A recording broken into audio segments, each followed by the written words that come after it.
ఏపీలో వంట గ్యాస్ కష్టాలు రోజు రోజుకు పెరిగిపోతున్నాయి. పార్వతీపురం మన్యం జిల్లా జీమవలస మండల కేంద్రంలో ఏజెన్సీల వద్ద వినియోగదారులు బారులు తీరారు.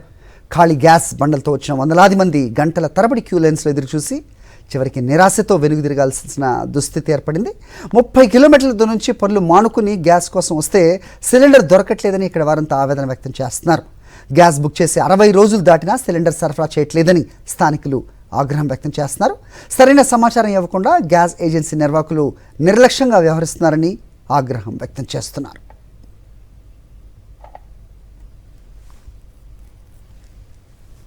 ఇబ్బంది పడుతున్నారు.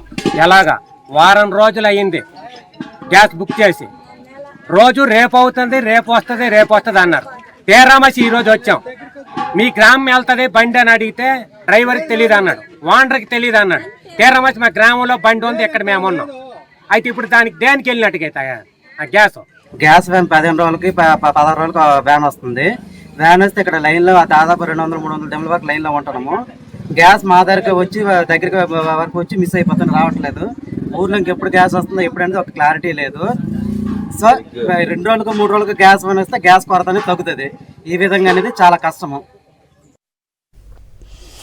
మూవింగ్ ఆన్, పార్వతీపురం మన్యం జిల్లా బిల్లుమడలో కొన్ని నెలలుగా తిష్టవేసిన ఏనుగుల గుంపు రెచ్చిపోయి బీభత్సం సృష్టిస్తున్నాయి. పంట పొలాలతో పాటు తోటలను కూడా నాశనం చేసి రైతులకు తీవ్ర నష్టం కలిగిస్తున్నాయి. గ్రామాల్లోకి చొరబడి నివాస పరిసరాలను కూడా ధ్వంసం చేస్తున్నాయి. దీంతో బాధిత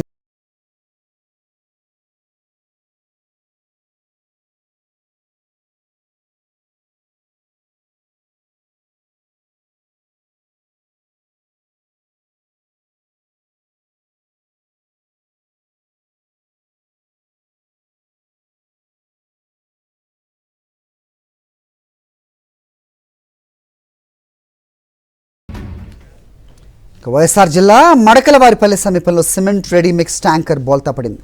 ఈ ప్రమాదం నుంచి డ్రైవర్ ప్రాణాపాయ నుంచి బయటపడ్డాడు. రోడ్డు అనుకుని కల్వర్ట్ ఉండటం, ఎలాంటి సూచిక బోర్డు లేకపోవడంతోనే ప్రమాదం జరిగిందని లారీ డ్రైవర్ చెప్తున్నారు.